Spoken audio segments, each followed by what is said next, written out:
Assalamualaikum sahabat Risti.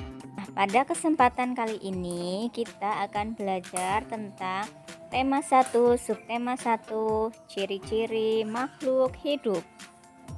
Oh iya, sebelum kita lanjut, jangan lupa ya, klik tombol subscribe dan aktifkan lonceng notifikasinya biar kalian tahu saat aku update video terbaru.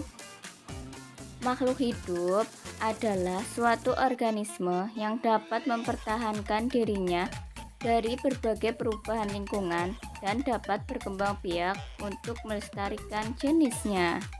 Organisme bisa dikatakan makhluk hidup bila memiliki ciri-ciri: 1. Bernafas, 2. Makan dan minum, 3. Tumbuh dan berkembang, 4. Bergerak, 5. Bereproduksi, dan 6. Adaptasi.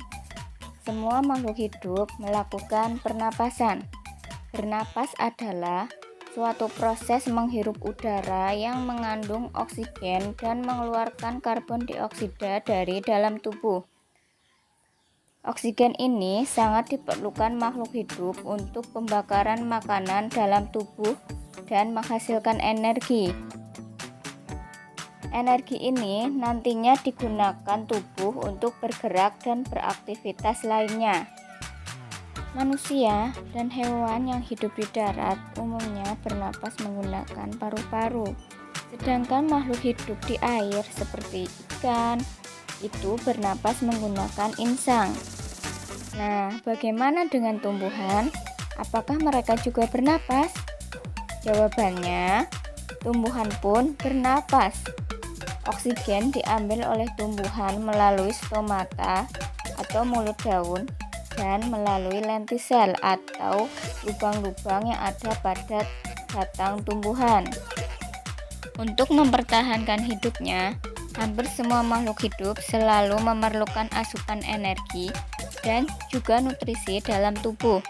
Nah, asupan energi dan nutrisi ini biasanya diperoleh dari makanan yang dikonsumsi sehari-hari. Misalnya, makanan mengandung karbohidrat, lemak, protein, vitamin, dan mineral.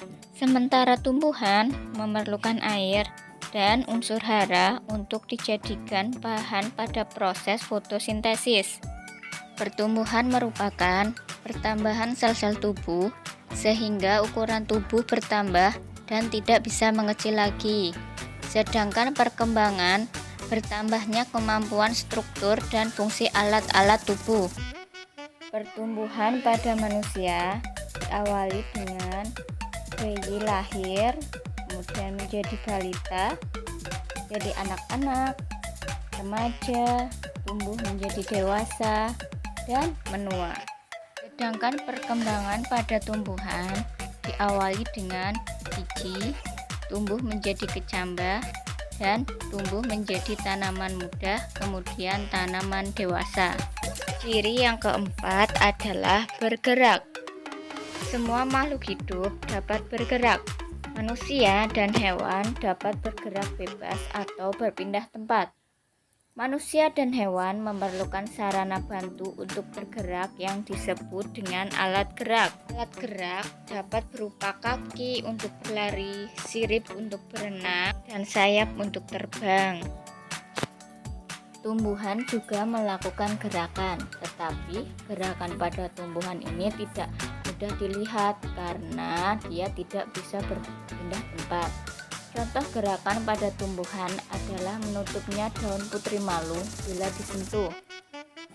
Kan pada tumbuhan ini biasanya disebabkan karena ada rangsangan dari luar. Bereproduksi adalah kemampuan makhluk hidup untuk memperoleh keturunan. Perkembangbiakan ini berguna untuk melestarikan jenisnya. Perkembangbiakan pada hewan ada 3 jenis, yaitu pertama ovipar atau hewan yang berkembang biak dengan cara bertelur. Contohnya ada ayam, ikan, kura-kura, burung. Yang kedua ada ovipar atau hewan yang berkembang biak dengan cara melahirkan, misalnya kucing, sapi, lumba-lumba, dan lain-lain.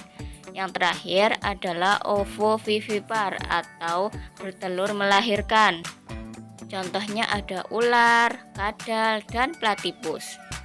Perkembangbiakan generatif merupakan perkembangbiakan yang dilakukan melalui proses penyerbukan dan pembuahan. Penyerbukan ini dapat terjadi jika benang sari yang merupakan alat perkembangbiakan jantan jatuh ke kepala putik yang merupakan alat perkembangbiakan betina. Sedangkan perkembangan vegetatif pada tumbuhan merupakan perkembangbiakan individu baru yang berasal hanya dari satu induk saja, sehingga individu baru merupakan bagian tubuh dari induknya. Biasanya, sifat dari individu baru ini sama persis dengan induknya. Contoh dari perkembangbiakan vegetatif alami misalnya ada akar tinggal, umbi lapis, umbi batang, umbi akar, tunas adventif, spora, dan geragi. Sedangkan perkembangbiakan vegetatif buatan, contohnya ada cangkok, stek batang, dan menyambung. Adaptasi adalah kemampuan makhluk untuk bertahan hidup dengan cara menyesuaikan diri terhadap lingkungannya. Adaptasi pada makhluk hidup terbagi menjadi 3 macam, yaitu bentuk tubuh, proses metabolisme, dan perilaku. Adaptasi morfologi itu penyesuaian makhluk hidup terhadap lingkungan. Caranya dengan perubahan bentuk atau bagian pada tubuhnya. Misalnya jenis paruh dan kaki burung. Nah, ini disesuaikan dengan lingkungan tempat hidupnya dan makanannya. Bebek mempunyai selaput renang di antara jari kakinya. Ini berfungsi untuk berjalan di atas lumpur atau untuk membantu saat dia berenang. Atau pada paruh ayam yang mempunyai struktur pendek, tebal, dan runcing. Ini berfungsi untuk mematuk makanan seperti biji-bijian atau cacing.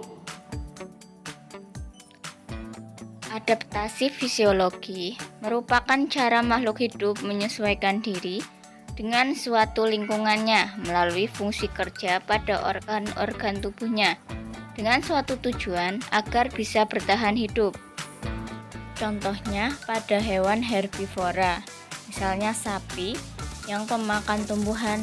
Nah, karena tumbuhan cenderung sulit untuk dicerna, maka sapi menghasilkan enzim selulosa di dalam saluran pencernaannya untuk mencerna selulosa pada serat-serat tumbuhan. Adaptasi tingkah laku merupakan cara penyesuaian diri makhluk hidup terhadap lingkungannya dalam bentuk tingkah laku.